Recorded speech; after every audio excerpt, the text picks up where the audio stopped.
Hello everyone, I welcome you all for today's topic on communication channels. Myself, Dr. Muralidharan, Associate Professor, Department of Electronics and Communication Engineering, KPR Institute of Engineering Technology, Coimbatore. What is communication channel? The term communication channel, it defines it's a medium where the message travels from transmitter to the receiver. Or else we can say that it's a function of the channel is to provide a physical connection between two terminals, that is transmitter and receiver. So depending on the mode of transmission, we may further classify into channels based on guided propagation and channels based on the classification of communication channel is shown in the figure. Basically, it was classified into guided propagation and free propagation. Under the guided propagation, we can classify that into telephone channels, coaxial cable, and optical fibers. Under the free propagation, we can classify into wireless broadcast channels, satellite channels, and mobile radio. Let's start with telephone channels. Telephone channels are basically designed for voice signals such as telephones. It also can be used for worldwide internet. So we can say that the telephone channel is the best possible option for any data transmission over a long distance.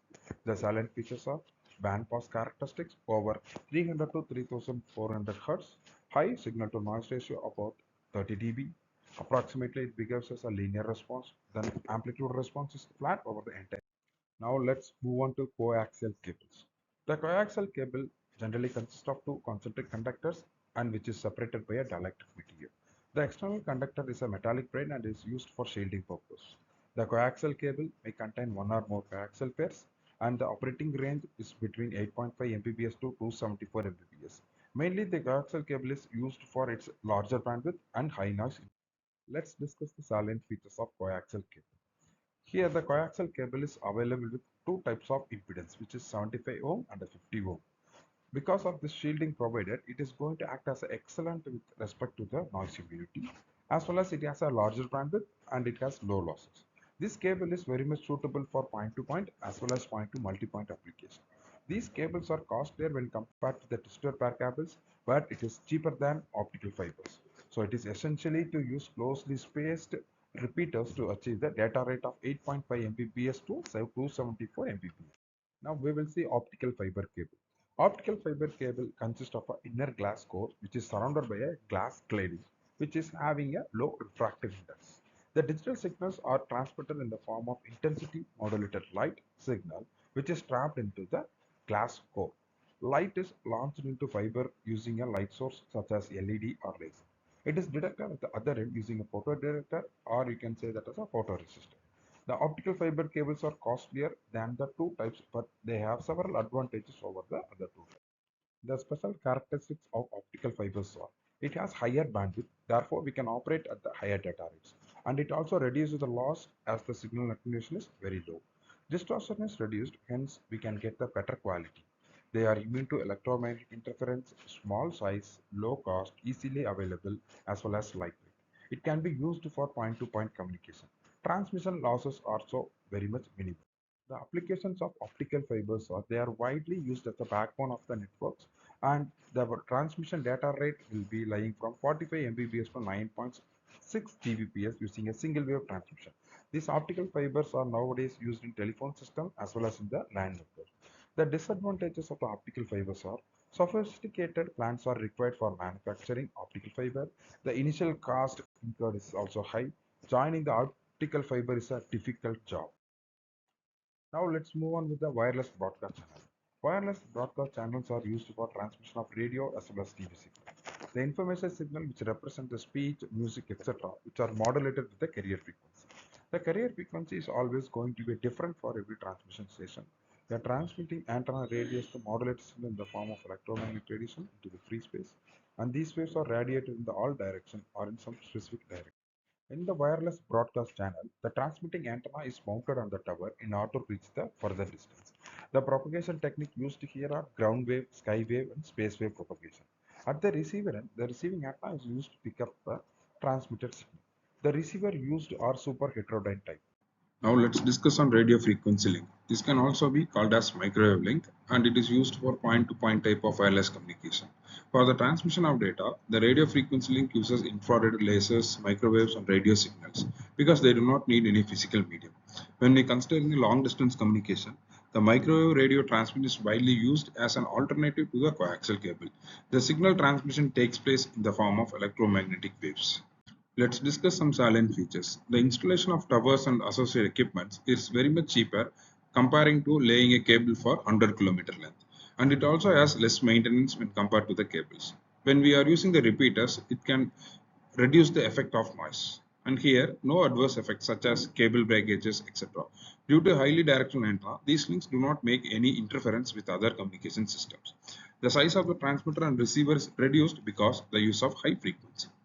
Like other communication channel, the radio frequency link also has its disadvantages. When we considering the disadvantages, the signal strength at the receiving antenna is reduced due to multiple path reception. The transmission will be affected because of thunderstorms and other atmospheric phenomena. When we consider the range of frequency, the microwave transmission takes place at the frequency range between 2 GHz to 40 GHz. The corresponding wavelength is 15 cm to 0.75 cm. Let's discuss satellite channels. The satellite microwave system transmits signals between directional parabolic antennas. They use very low gigahertz frequencies and line of sight communication. These systems uses the satellites which are located in the geostationary orbit, which is 36,000 km above the Earth. These satellites act as repeaters with receiving antennas, transponders, and transmitting antennas. The satellite microwave system can reach the most of the remote places on the Earth and communicate with the mobile devices. The signal is sent through cable media to an antenna, which beams the signal to the satellite. Then the satellite transmits the signal back to another location in the Earth. The satellite microwave system experiences a delay between the transmission of the signal and its reception back to the Earth is around 540 milliseconds. Let's see the characteristics of the satellite channel. It uses the frequency range between 11 GHz to 14 GHz. The attenuation is going to depend on many parameters like frequency, power, antenna size, and atmospheric condition. The signals will be affected by EMI effect and jamming. The installation of satellites is extremely difficult and the alignment of earth station antennas must be perfectly aligned. The cost of building and launching is very high. The satellite can able to provide a point-to-point or a broadcast services. The message signal which is transmitted by the earth station to the satellite is called as uplink signal. Then the signal is amplified and down converted in frequency by the transponder and then retransmitted back to various earth stations.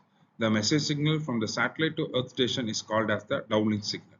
The uplink signal frequency is 6 GHz and the downlink signal frequency is 4 GHz.